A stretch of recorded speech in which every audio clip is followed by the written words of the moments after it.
Halo teman-teman semua, saya Pras dan kali ini saya ingin sharing bagaimana sih cara menyiapkan data Excel yang baik sebelum dikoneksikan ke Power BI.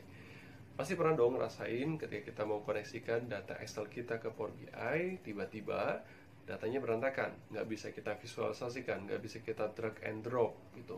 Ternyata problemnya terjadi karena data Excel kita tidak pada layout yang ideal. Lalu bagaimana sih layout yang ideal itu supaya data kita bisa kita visualisasikan di Power BI? Nah, video singkat ini akan membahas beberapa aturan yang harus teman-teman perhatikan supaya data source Excel teman-teman ideal. Baik teman-teman, kita langsung saja ke materi utamanya. Jadi setidaknya akan ada 7 tips mempersiapkan good data ya di Excel kita sebelum kita koneksikan di Power BI. Sebenarnya prinsipnya ya gitu, untuk semua data platform gitu, ini tuh berlaku gitu. Jadi prinsip ini berlaku untuk semua data analytics platform, nggak cuma Power BI ya gitu, tapi platform-platform yang lainnya juga gitu. Dan secara simpel sebenarnya kalau kita mau mengukur data kita sudah good atau belum gitu. Kalau saya sih tipsnya adalah coba ubah gitu data source di Excel kita itu menjadi table gitu di Excel ya. Jadi kalau kita lihat gitu ada tombol insert table di sini. Kalau kita ubah dan bentuknya sudah seperti ini gitu, ini bisa dikatakan sebagai good data gitu. Simbolnya seperti itu gitu. Nah, untuk detailnya bagaimana itu? 7 tips mempersiapkan good data itu sendiri gitu. Nah, ini adalah 7 tips yang menurut saya paling penting gitu untuk mempersiapkan data kita supaya ideal gitu untuk dikoneksikan di Power BI. Dan sebenarnya kita bisa melakukan ini semua di Power BI gitu melalui Power Query Editor. Tetapi memang akan cukup takes time gitu, ketika kita melakukannya di Power BI itu. Jadi ada baiknya memang kita mempersiapkan good data itu di Excel terlebih dahulu gitu. Jadi menyiapkan database-nya dulu, source-nya gitu sehingga tidak banyak transformasi itu atau modifikasi data melalui Power BI. Nah, kita akan jelaskan satu persatu terkait dengan tips ini. Yang pertama adalah memiliki judul kolom. Kita akan lihat bagaimana sih contoh memiliki dan tidak memiliki judul kolom ya. Jadi biasanya seperti ini, ketika kita membuat data source kita gitu, kita kadang lupa nih gitu, tidak menampilkan judul kolomnya. Gitu. Contoh misalnya di sini gitu, kita ada satu kolom yang tidak memiliki judul gitu. Ini ya. Ini penting untuk kita pastikan bahwa semua kolom itu sudah memiliki judul dan judulnya pun harusnya ya yang simple aja gitu. Seperti inilah, satu dua kata itu sudah cukup gitu. Seperti itu gitu. Nah, tadi saya coba lakukan ya gitu, sedikit tes gitu kalau kita mau melihat gitu apakah data kita udah bagus gitu. Nah, kita bisa insert tuh data Excel kita seperti ini, lalu kita ubah ke table, kita pilih insert di sini atau ubah table. Nah, ketika kita ubah table, hasilnya kan seperti ini nih. Nah, kita lihat di sini ada judul kolom satu gitu. Bayangkan ketika tidak memiliki judul kolom semuanya gitu, maka di sini ada kolom satu sampai dengan kolom mungkin 9 gitu ya. Jadi ini tentu ketika kita load ke Power BI itu nanti akan ada kesulitan nih membaca mana yang dimaksud dengan kolom customer gitu atau segmen, city itu kita nggak ada yang tahu gitu. Nah, itu pentingnya untuk memiliki judul kolom. Itu yang pertama ya. Yang kedua adalah tidak ada merger cell. Oke, merger cell itu seperti apa? Kita lihat di sini. Merger cell. Nah, ini contoh data ya. Biasanya ketika kita membuat data di Excel itu ada kebiasaan untuk membuat matrix gitu. Matrix itu seperti ini gitu. Kita misalnya ini kita mengkelompokkan nih kolom-kolom tertentu itu menjadi satu kategori gitu. Contohnya misalnya data customer, terus di sini ada nama customer, segmen, city dan sebagainya. Dan kalau kita perhatikan di sini gitu, nama customer ini juga terdiri dari dua kolom gitu. Ada dua row gitu yang di merge jadi satu. Nah, sebaiknya tidak seperti ini ya gitu. Kenapa?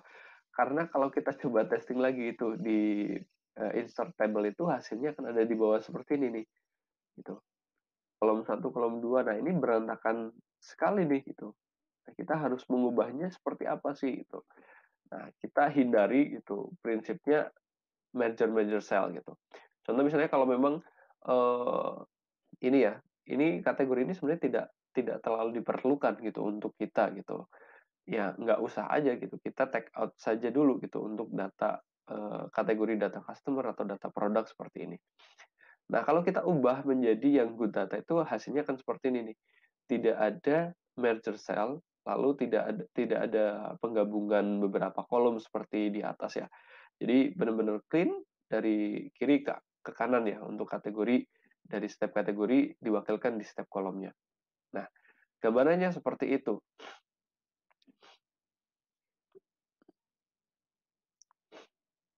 Seperti itu. Oke. Selanjutnya adalah tidak ada duplikat judul kolom.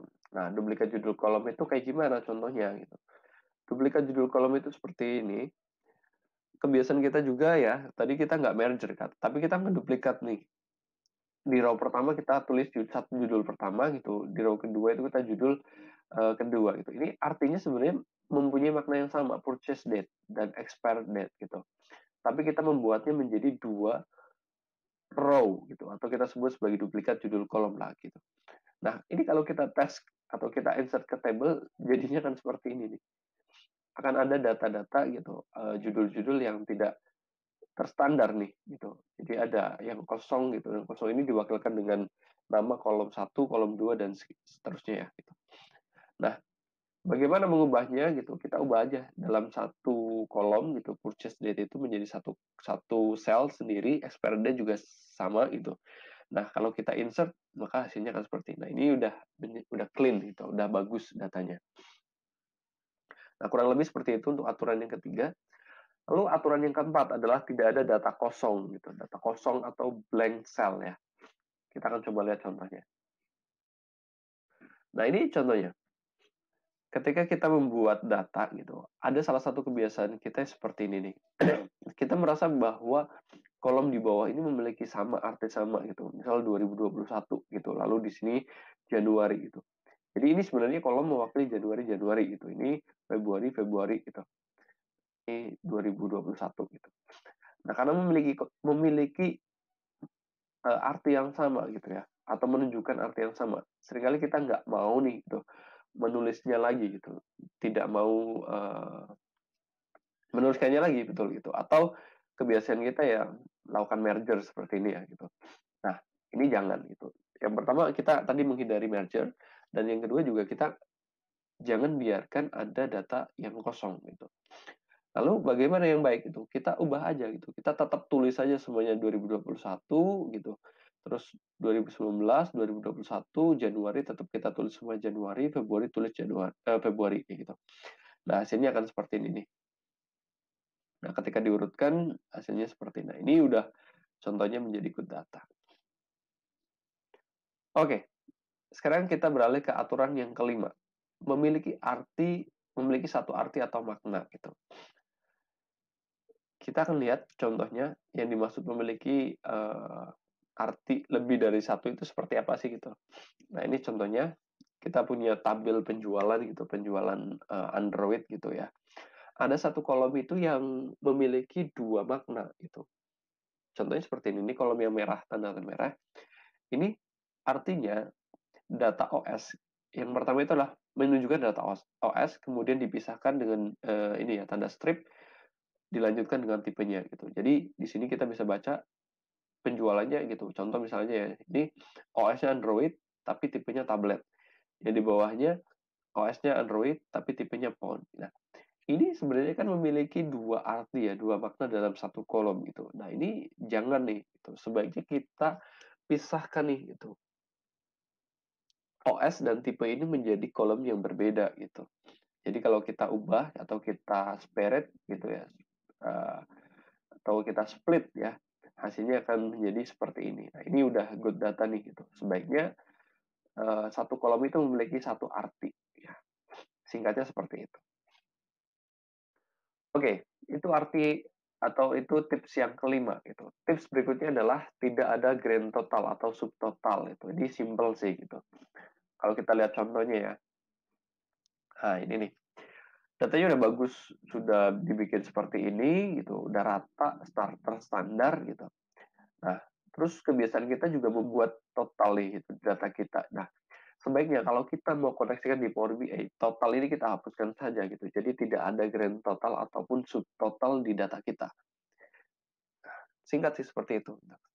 Karena nanti akan rancu gitu, si Power BI itu nanti akan kedeteksi juga nih total itu sebagai data gitu. Oke, aturan yang terakhir itu adalah update ke bawah. Gitu. Update ke bawah, kita akan lihat contohnya. Gitu. Nah ini saya punya tabel penjualan. Penjualan produknya itu TV, Blu-ray, fridge, sama konsol gitu. Nah, seringkali kita punya data dan kita update berdasarkan kurun waktu kan gitu. Misalnya tahunan, bulanan, atau mingguan seperti itu. Nah, kebiasaan kita kadang yang kita lakukan adalah kita mengupdate datanya itu ke kanan nih. Gitu. Jadi 2019 nih gitu. Lalu kita 2020, 2021 dan seterusnya gitu. Nah, untuk kategorinya seperti ini. Nah, sebenarnya ini ada beberapa kesalahan juga. Yang pertama, ini ada merger gitu. Yang kedua dia update-nya itu ke kanan gitu. Nah, sebaiknya bagaimana? Sebaiknya tidak ada merger gitu.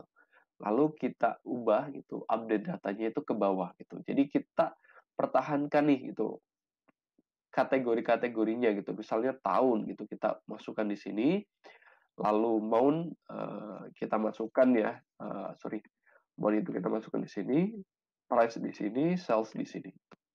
Lalu ini jenis produknya kita turun ke bawah gitu. Nah, kalau kita mau update, kita tulis lagi duplikat nih gitu. Produknya apa saja, terus tahunnya kita ubah tahun 2020, lalu value-nya. Nah, kurang lebih seperti itu gitu. Kita mengupdate datanya itu ke bawah, terus ke bawah sampai ke row yang kesekian lah begitu. Jadi bukan ke kanan nih gitu. Karena kalau teman-teman udah berusaha untuk mengkoneksikan ke Power BI itu, semakin banyak kolom ke kanan itu semakin banyak list datasetnya gitu. Jadi bayangkan kalau teman-teman ngupdate gitu ratusan ribu kolom gitu, ya nanti datasetnya akan sangat banyak sekali gitu. Nah, itu bukan jadi solusi nih gitu. Nanti akan mempersulit diri sendiri gitu. Oke, jadi itu adalah 7 tips bagaimana mempersiapkan data source Excel kita sebelum kita koneksikan di Power BI.